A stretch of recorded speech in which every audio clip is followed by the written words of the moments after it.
Rashad, why you didn't hit me up? What's up, Rashad? Hey, Rashad. What's up, Rashad? Thank you, Rashad. Brother, I love you, brother. Trump lit. What's up, Rashad? Yeah. What it do, boy? Hey, Rashad.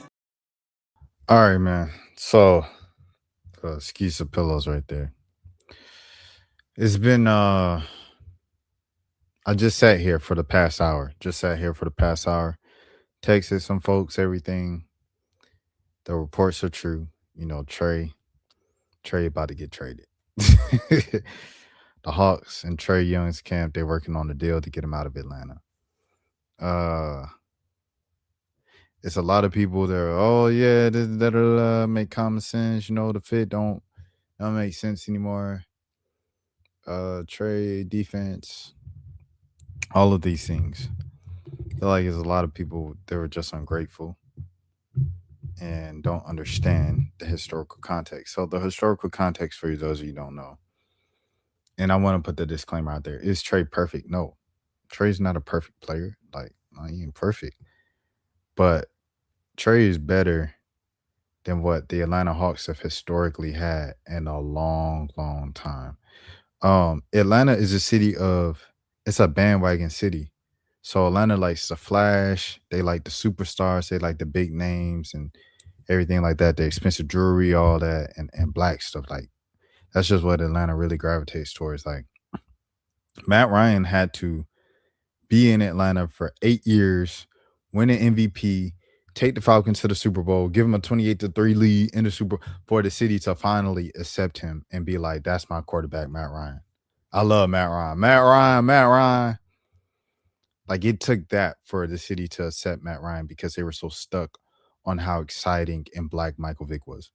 He was in the music videos, do-rag, everything like that. So with the Hawks, it was just Dominique Wilkins. Like, I think Dominique was traded in 93. I was born in 95. My entire life of the Hawks, the most jerseys I've ever seen, my entire life was Dominique Wilkins, bro. It was always Dominique. The Falcons game, same thing. It's Deion Sanders. It's Michael Vick. It's just Michael Vick and Deion Sanders jerseys, no matter who playing on the team at the time. Julio took a little bit of that, and now you got Bijan Robinson. But that's just what it is in Atlanta, man. They like the flashy, they like the black, they like the cool. Like, you have to be more than just good at your sport to be loved in Atlanta and really appreciated and stuff like that. You got to be part of the culture. You got to embrace the culture in Atlanta. It's just different. You know what I'm saying? So my entire life, the Hawks were just mid, bro. They were just terrible, terrible, irrelevant. You know what I'm saying? Empty seats. Like, they made jokes that the fans will come dressed as empty seats just because that's what it was. Like, it was so empty at those games. They had a whole drum line up in a 300 section just playing the drums during the games.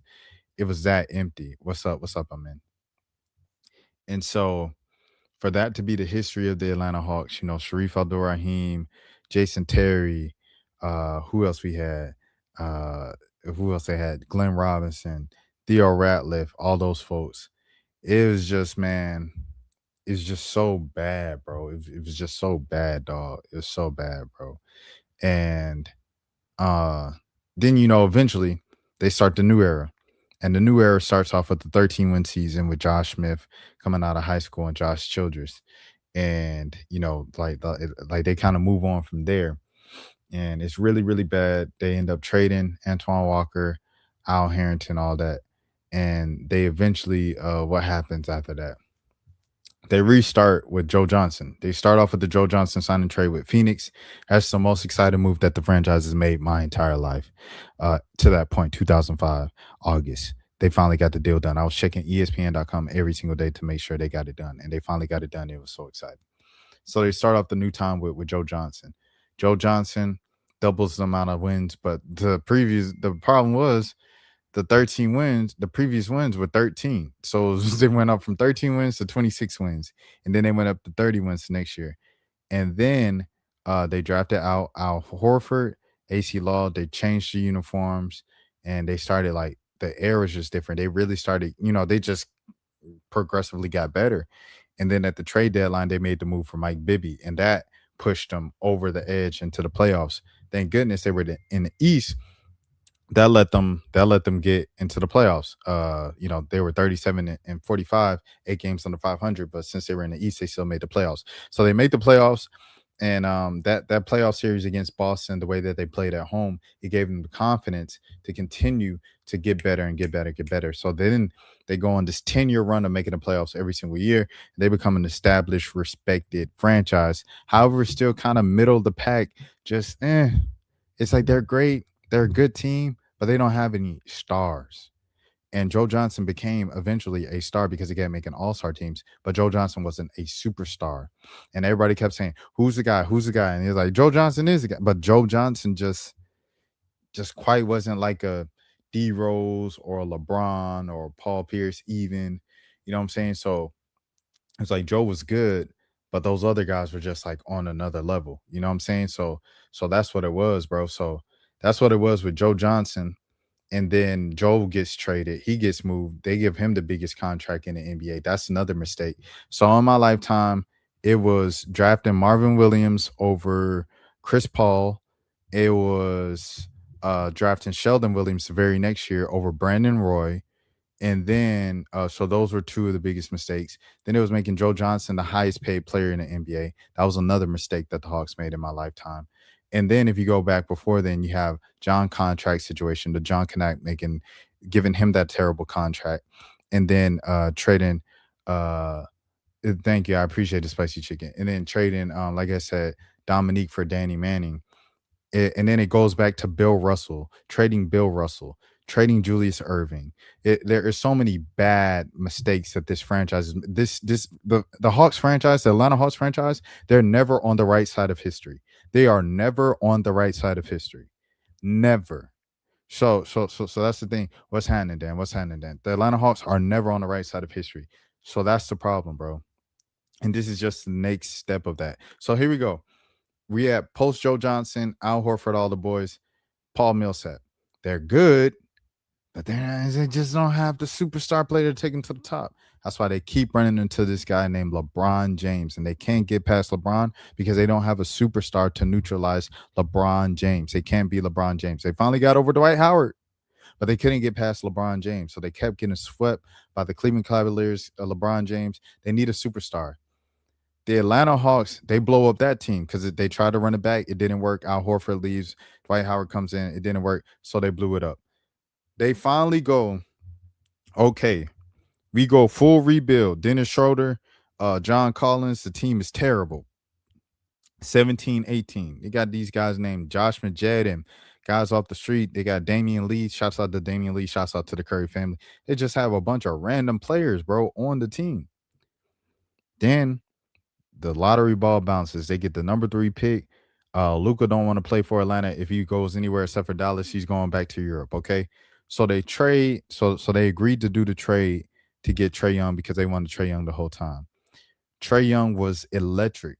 Box office, the player in college basketball, the college sensation. It's like Steph Curry, Jimmer Fredette. You skip a few years, Zion Williamson, then Trae Young. Or Trae Young and then Zion Williamson, excuse me, in terms of college basketball, just the whole world's talking about them in college basketball. The Atlanta Hawks finally get something exciting. It's what Quavo wanted. It's what the city wanted. The Hawks and the city of Atlanta never does anything exciting with the basketball team, bro. It's like they never had someone who had the opportunity to be a superstar. It was like Trae was a huge risk. He could be a bust. He could end up being the next Steph Curry. That was the talk coming out. I was open to it after Steph kept winning championships. I said, hey, you know what, Jay, pull the trigger on Trae Young. I got a video on it. You can look at it back in 2018. Pull the trigger on Trae Young if you want to do that. They got Trae Young. Trae Young lived up to the expectation, bro. He lived up to the expectation, man. And he man, he really like brought an exciting brand of basketball to the city of Atlanta and to the Hawks franchise. And it's something that the Hawks haven't had in 4 decades since they traded Dominique Wilkins to the Los Angeles Clippers for Danny Manning. They finally had, I'm so sorry, DJ Dad. I'm so sorry that your art teacher passed. They finally had something that was exciting, that got the city moving. I've seen more Trae Young jerseys in Atlanta and around the world. It's the first time I've seen that many Hawks jerseys in my life. In my 30, I turned 31 in a couple weeks. In my nearly 31 years of living on this planet outside of Dominique Wilkins. Remember at the beginning, I said Atlanta, they like flash, they like things that are black, they like things that are exciting. Trae Young checked off all of those boxes. The city finally had someone to cling on to that the kids could love, grow up on, and grow their love for the Hawks as they grow up. All of my friends who are Hawks fans now, they were not Hawks fans growing up as kids because the Hawks were boring. They didn't have anybody. It was like Joe Johnson, Al Horford, Paul Millsap. Those guys are good, but a lot of times those guys were just to tell the truth, those guys were boring. They weren't exciting like Carmelo Anthony. They weren't exciting like Dwayne Wade, the Flash, even Chris Bosh and LeBron James, of course, and Kobe Bryant, all these other teams and all these other superstars around the league, Kevin Durant, Russell Westbrook, James Harden. And it was like Joe Johnson, Al Horford, Paul Millsap, fundamentals. It was like the San Antonio Spurs, except for the Spurs won championships. The Hawks just made it to the playoffs and lost in the first 2 rounds. Trae was finally something exciting, and he had the will to get them to win. So the first couple seasons, he makes all-star appearances, everything like that, and then them boys make to the playoffs. They make it to the playoffs, and Trae, he did what he did, and he did it in style in New York, the biggest market in Madison Square Garden. Took the bow, became the villain in the biggest basketball market in the world, New York City. And he takes those guys to the second round. Now, the second round, the supporting cast carried. I'm not going to hold you. I'm not going to do revisionist history and say he carried them to the Eastern Conference Finals. Second round, it was Lou Williams, Danilo Gallinari, Bogey Bogdanovic, Clint Capella, John Collins, who else? And Kevin Herter. It was the supporting cast that carried them above the Philadelphia 76ers. They get to the Eastern Conference Finals, though, and Trae is going crazy in the Eastern Conference Finals. He is one trip away off of the referee's foot from the Atlanta Hawks going to the finals, and who knows what they do against the Suns. They probably win against the Suns. I don't know what happens against the Suns, but you get to the finals. That's as far as Luka went, and that's where they held Luka and all of these things, right? So Trae got them to the Eastern Conference Finals. And you might say, Trae won nothing for the Hawks. Why are you so sad about Trae Young? That. You're talking about the Atlanta Hawks here. What do they have to go off of before Trae Young made the Eastern Conference Finals? They have one Eastern Conference Finals appearance before that. 2015. I'm talking about once they moved to the city of Atlanta. They have one Eastern Conference Finals appearance. Dominique didn't go to the Eastern Conference Finals. They have one Eastern Conference Finals appearance in 2015 where they got swept by LeBron. So, yes, Trae Young winning 2 games and looked like he was going to win them 4 games before he stepped on the referee's foot. Yeah. That is the biggest deal in franchise history. You let someone like that roll until the wheels fall off. That's just what it is. You just let them roll until the wheels fall off. Jalen Johnson is having a great season statistically, offensively. He has been playing, the Hawks have been playing 500 basketball with Jalen Johnson leading the way. How in the world is that good enough to move on from the best player that your franchise has had in 4 decades? Just some people just don't appreciate things while they have them. You see all this nostalgia bait. You see the 2016. Oh, 2016 was so great. The life was so great in 2016. I remember 2016. I was there. You were there. People were complaining then. Oh, these kids with this Pokemon Go taking up these hoverboards. Oh, it is. People were complaining about everything in 2016, just like they are today. Just a few years passed, and then someone said it was a great year, and then everybody, oh, it was a great year. It's the best year ever. Appreciate things while they're here, bro. I appreciated Trae while Trae was in Atlanta. It's sad that it happened. I let some folks know, you know what I'm saying, my sentiments, everything like that. Let them know they appreciate it while they're here and stuff like that. Thank you for bringing exciting basketball back to the franchise, to the city. for the first time in my lifetime. I wasn't here once again, like I said, for Dominique Wilkins. So Trae Young was the biggest thing in over 30 years of living that I've seen with the Atlanta Hawks. It's unfortunate it had to end like this, but it's the nature of the business. And I think after the Luka Doncic situation, nothing surprises anybody with trades anymore. So best of luck to Trae Young for the rest of his career. And thank you for all you did for the city of Atlanta in basketball. And you will always, this will always be your second home, man, Atlanta. I'm not gonna lie. Like OKC is home, Oklahoma's home, Norman, but Atlanta will always be your second home. So appreciate you. And it's not taken for granted. It'll be a couple of people who don't really see the value of what you did for them right now, but they'll see it eventually when time comes like that. So don't take it personally, bro. Keep your head up. You know what I'm saying? It's all business. And, you know, thank you. Thank you. Your jersey will be retired. You would have got a statue if the Hawks would have kept you. Just played 20 years in Atlanta. Make another Eastern Conference Finals push, potentially a Finals push. In one of those years, you stayed together long enough. Look at Dirk Nowitzki, 20 years. He pushes through 1 year and gets a championship. Reggie Miller stays 20 years. He gets a couple of Eastern Conference championships. And, I mean, he gets a couple of Eastern Conference championship appearances, Finals appearances. And then he goes to the Finals 1 year. And he's a legend forever in Indiana. That would have been Trae Young in Atlanta, but everybody folded to the outside noise and pressure.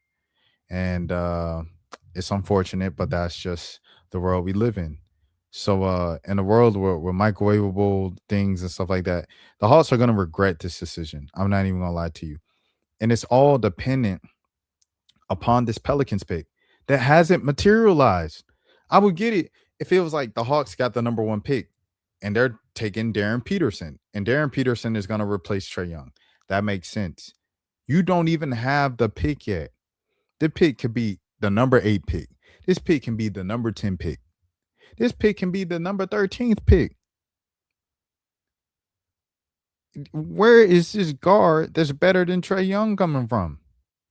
Shouts out to Nickeil Alexander-Walker. He's doing a great job. He ain't Trae Young. I'm sorry, twin. I don't care what defense. Salute to your defense. You ain't Trae Young, twin. But salute to you, brother. Culture matters. Tradition matters. It's a whole generation of kids in Atlanta that were raised, that became basketball fans because of Trae Young was in their city. And they became Hawks fans because Trae Young was in their city.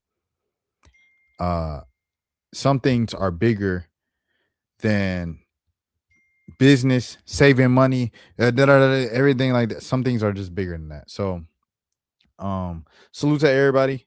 Shouts out to Trae. Thank you for all that you've done for the city.